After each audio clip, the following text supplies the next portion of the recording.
from New York, Late Night Show with Mike Siddiqui.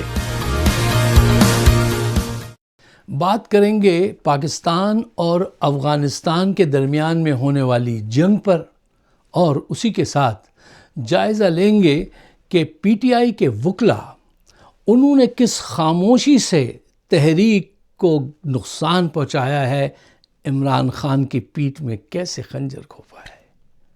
My name is فائق اظہار حسین صدیقی. اللہم صلی علی محمد وعلی آل Muhammad. Welcome to the show. صاحبوں، پاکستان افغانستان کی جنگ کی خبر ہر طرف آپ سن رہے ہیں، اور جب جنگ ہو یا کوئی ایسا واقعہ حادثہ ہو جائے تو سب لوگ ایک دوسرے سے فون کرتے ہیں اور پوچھتے ہیں کہ بھئی تمہارا کیا خیال ہے، تمہارا کیا تبصرہ ہے۔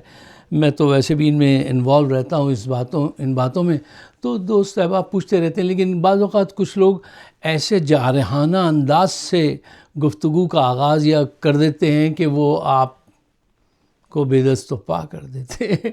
پاکستان سے ایک دوست ولی حسن نقوی صاحب کا فون آیا، میرے بچپن کے دوست، اور انہوں نے کہا یار کمال کر دیا، جنگ ہو گئی اور تم نے اب تک ایک پروگرام نہیں کیا۔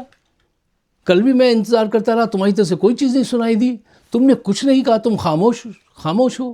تو میں نے کہا بھائی میرا کل ٹاپک کچھ تھا اور آج کے میں اس میں بات کرنے جا رہا ہوں۔ تو انہوں نے فرمایا، کہنے لگے فائق صدیقی تمہارا وہ جذبہ شوق شہادت والا اب نظر نہیں آ رہا تمہاری باتوں میں۔ میں سمجھوں کہ امریکہ کے 50 سال تمہیں نگل گئے، تمہارا جذبہ ختم کر دیا۔ میں نے کہا آپ جو سمجھ رہے ہیں صحیح سمجھ رہے ہیں، میں سمجھتا ہوں وہ جذبہ نہیں رہا، یہ حقیقت ہے۔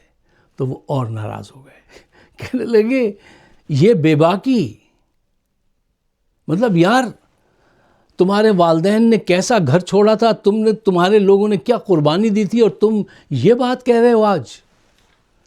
میں نے کہا میں آپ سے یہ بات کہہ رہا ہوں، میں منافقت سے کام نہیں لے رہا، میں سچائی سے کہہ رہا ہوں، اب وہ جذبہ نہیں رہا۔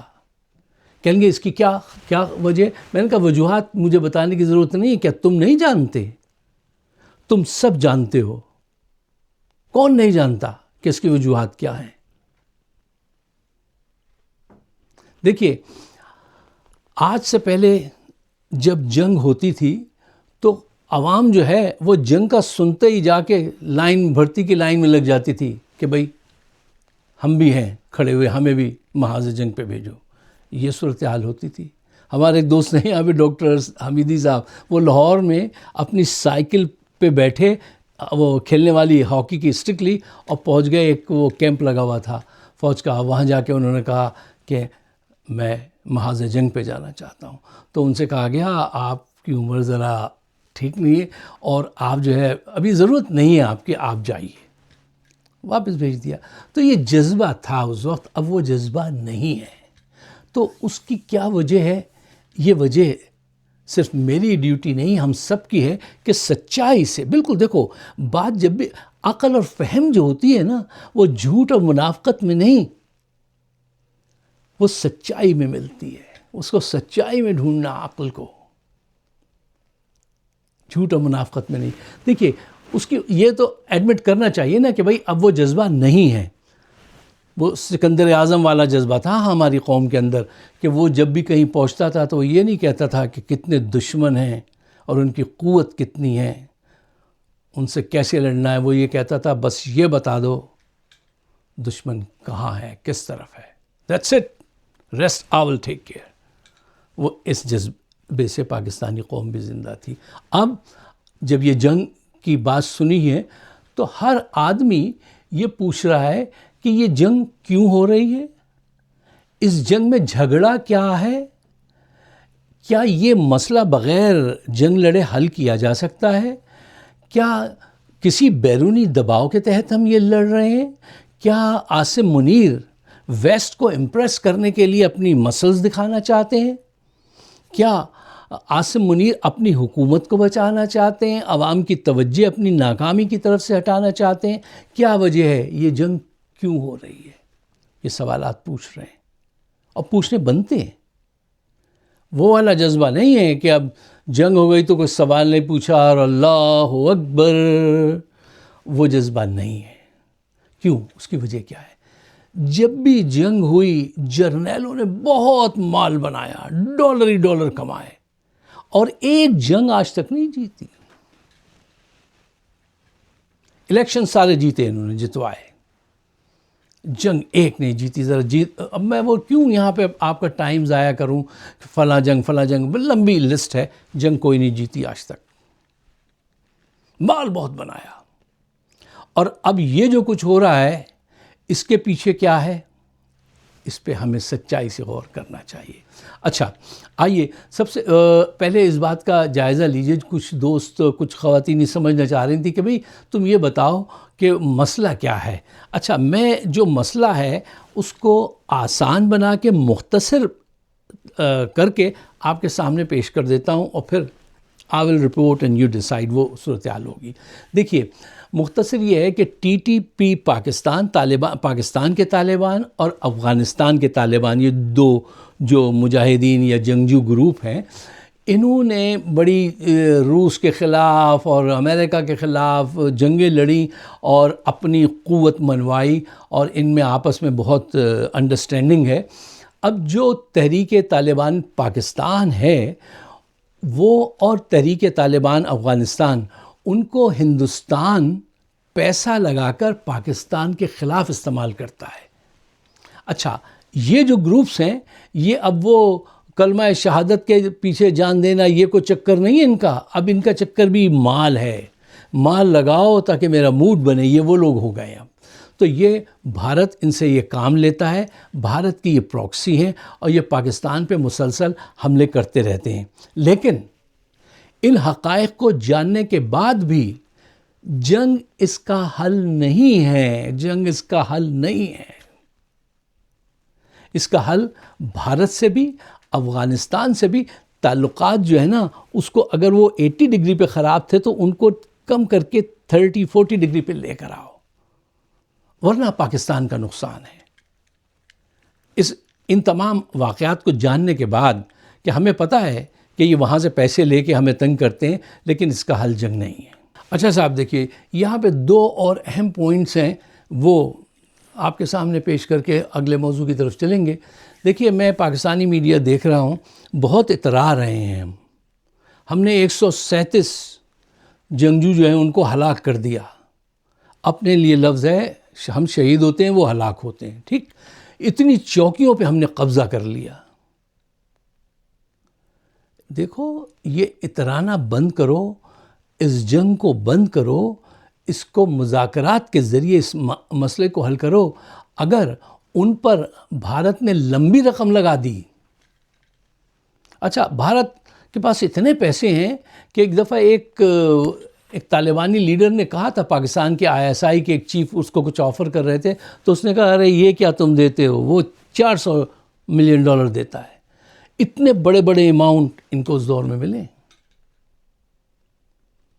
اگر اس نے لمبی رقم لگا دی تو وہ ریٹیلیشن پہ اگر آ گئے تو وہ پورے پاکستان میں خودکش جو بمبار ہوتے ہیں ان کو بھیج کر وہ صورتحال پیدا کر دیں گے کہ پہلے ہی کیوس ہے، پہلے ہی کتنی پرابلم ہے، اس میں بہت اضافہ ہو جائے گا، بہت بڑی بربادی. کیا تمہیں اپنی معاشی حیثیت کا علم نہیں کہ تم کتنے کمزور ہو؟ کیا تمہیں اس کا احساس نہیں کہ اس وقت دنیا پوری بدل رہی ہے اور ایکسس آف پاور جو ہے وہ بدل رہے ہیں، اکانومیز آر شفٹنگ، ٹھیک ہے نا. ایون پوری دنیا میں we are losing the values of our culture. ہر چیز تباہی کی طرف ہماری جا رہی ہے اور ہمیں سب کو کنٹرول کرنا ہے. ان حالات میں ایک جنگ رہ گئی ہے اور وہ بھی ایسی خودکش بمباروں کے ساتھ اگر لڑو گے تو کیا حال ہو جائے گا. حکمت، تدبر، جس کو اقبال بارہا مطلب ہمیں سمجھاتے تھے کہ یہ علم، یہ حکمت، یہ تدبر، کیا ان کا شعر تھا، یہ علم، یہ حکمت، یہ تدبر، بار بار وہ اس پہ علم اور حکمت پہ بہت زور دیتے تھے، ٹھیک ہے نا.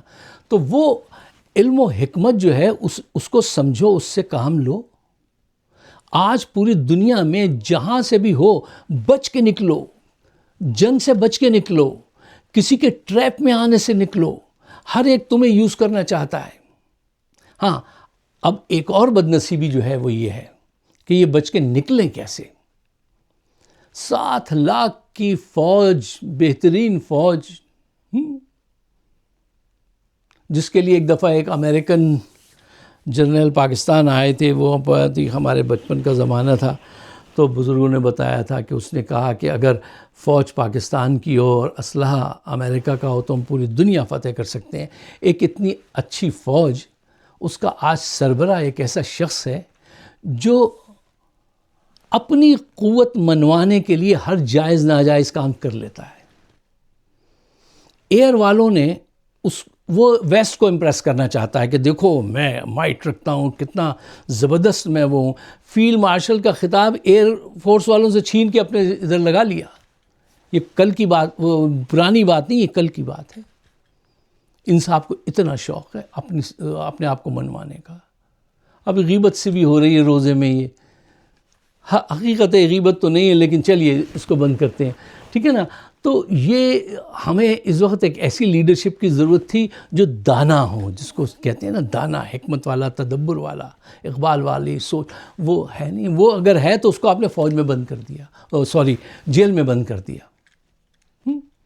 اچھا صاحب، دوران گفتگو مجھ سے کچھ الفاظ بعض اوقات غلط ہو جاتے ہیں، گاربلڈ ہو جاتے ہیں، مجھے کچھ پرابلم ہے، تو وہ ایڈیٹنگ نہیں ہے میرے پاس، تو جیسی بھی ہوتی ہے میں اس کو ایز از آن ایئر بھیج دیتا ہوں، تو آپ مجھے معاف کر دیا کیجیے. اب آئیے یہ پاکستان کے تحریک انصاف کے وکلا کی طرف. اچھا دیکھو صاحب، لوک، تاریخ ثابت کرتی ہے کہ تحریکیں جو ناکام ہوتی ہیں وہ باہر کے پریشر سے نہیں، اندرونی سازشوں سے تحریکیں ناکام ہوتی ہیں. وہ آج ہم پاکستان میں دیکھ رہے ہیں.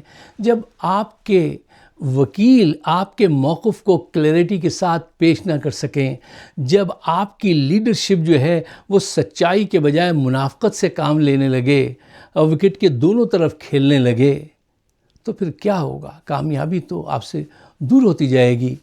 ان وکیلوں نے، ان وکلا نے عمران کے ساتھ وہ وفاداری، وہ تعاون نہیں کیا جس کی انہوں نے کمٹمنٹ کی تھی اور پیسے لیے تھے. اور اس کی وجہ کیا ہے؟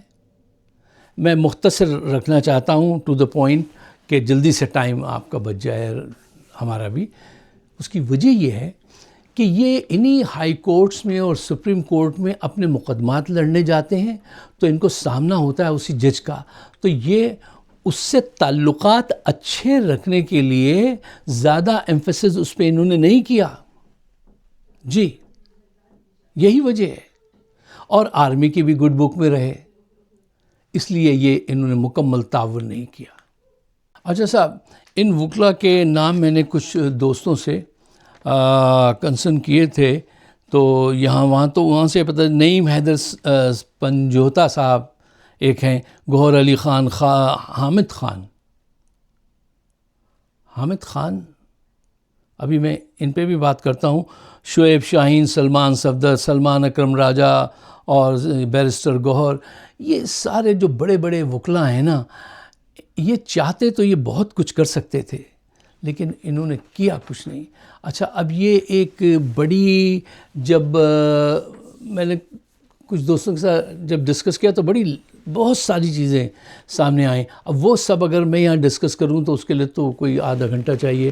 میں نے یہ 5 پوائنٹ میں ان چیزوں کو پردہ پوشی بھی کر لیا اور پوائنٹ میں کہہ بھی دیا ہے، وہ آپ کے سامنے رکھتا ہوں. پوائنٹ نمبر 1، یہ وکلا جو ہیں یہ عمران کی کامیابی کے لیے نہیں، اپنی شکست کو مینج کرتے نظر آتے ہیں. اپنی شکست کو مینج کر رہے ہیں، یہ عمران کی کامیابی کے لیے نہیں لڑ رہے ہیں. پوائنٹ نمبر 2، یہ اسٹڈی سلو، آہستہ آہستہ سرنڈر کرتے ہیں. پوائنٹ نمبر 3، یہ پریٹینڈ کرتے ہیں کہ یہ ڈیفینڈ کر رہے ہیں، یہ پریٹینڈ کرتے ہیں کہ ڈیفینڈ کر رہے ہیں اور بس یہ ہاف ہارٹیڈلی ہی ڈیفینڈ کرتے ہیں. پوائنٹ نمبر 4، دیکھیے سیاسی تحریکوں میں غداری جو ہوتی ہے وہ نظر نہیں آتی، وہ کوئی بگل بجا کے تھوڑی آتی ہے، ڈرم بیٹ کرتی ہوئی تھوڑی آتی ہے. وہ کیا ان کا مصرع تھا فیض صاحب کا کہ کاسنی اس سے شور مچاتی نکلے. اچھا خیر چلیے وہ نہیں یاد آ رہا. تو وہ کوئی شور مچاتی نہیں آتی، غداریاں ہمیشہ خاموشی سے ہوتی ہیں، ایسے ہی ہوتی ہے نا، اور یہ وہی کر رہے ہیں. پوائنٹ نمبر 5، دیکھیے یہ جو وکیل ہیں نا حامد خان جیسے جو بالکل خاموش ہیں، اگر آپ ان کی خاموشی پہ غور کریں تو وہ چیختی چنگاڑتی غداری آپ کو نظر آئے گی ان کی خاموشی پہ اگر آپ غور کریں. ان سب نے مل کر بہت بڑا نقصان پہنچایا. اگر یہ لوگ سنسیئر ہوتے تو یہ سپریم کورٹ کے باہر بھوک ہڑتال کرتے، اس کا گھیراؤ کرتے، بڑی تعداد میں ہر پیشی پہ جاتے. یہ تو ایسے نکلے کہ بعض اوقات پیشی پہ بھی لیٹ پہنچتے ہیں، بعض اوقات پہنچے ہی نہیں، کیونکہ وہ اندر ہے. اس کا مسئلہ یہ ہے کہ اس کا کوئی بیٹا نہیں سیاست میں، باپ چچا ماما کوئی نہیں اس کا، وہ اکیلا، ٹھیک ہے نا. اب وہ بہنیں جو ہیں ان کو اس نے ہمیشہ دور رکھا، اب وہ مجبوراً سامنے آئی ہیں تو اب ان کے بھی خلاف یہ بات کریں گے. لیکن دیکھیے یہ وہ لوگ ہیں کہ جو تاریخ میں یاد رکھے جائیں گے، اور ان لوگوں کو نام لے لے کے دیکھو، اگر آپ اصلاح کرنا چاہتے ہیں نا تو پھر آپ کو جرت کا اظہار کرنا پڑتا ہے، جیسے وہ کرتا ہے ڈاکٹر شہباز گل. نام لے کے میں ان سے کہوں گا تم نے نام لینا کیوں بند کر دیا، دوبارہ لو ان سب کے نام، ورنہ پھر فائدہ کیا. اگر لوگوں کو برقعے پہنا کے چھپا کے تم بتاتے رہے تو وہ اصل ہدف تو حاصل نہیں ہوگا. ضروری ہے کہ ان کے منہ پہ کہا جائے کہ تم غداری کر رہے ہو، تم غدار ہو، تم منافقت کر رہے ہو. اگر یہ نہیں کہیں گے تو وہ تو کنٹینیو رکھیں گے اپنے کام کو.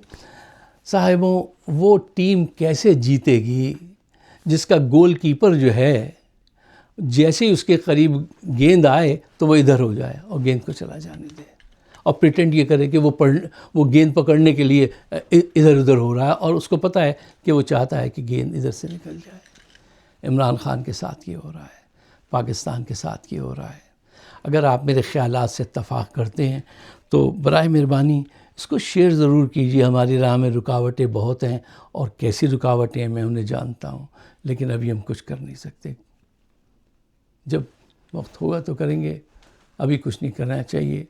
آپ اس کو شیئر ضرور کیجیے، اور میرے لیے بھی دعا کیجیے. اپنے لیے بھی یہ بڑا مقدس مہینہ ہے، اور پاکستان کے لیے خاص کر کے دعا کیجیے گا. آپ سب کا بہت بہت شکریہ.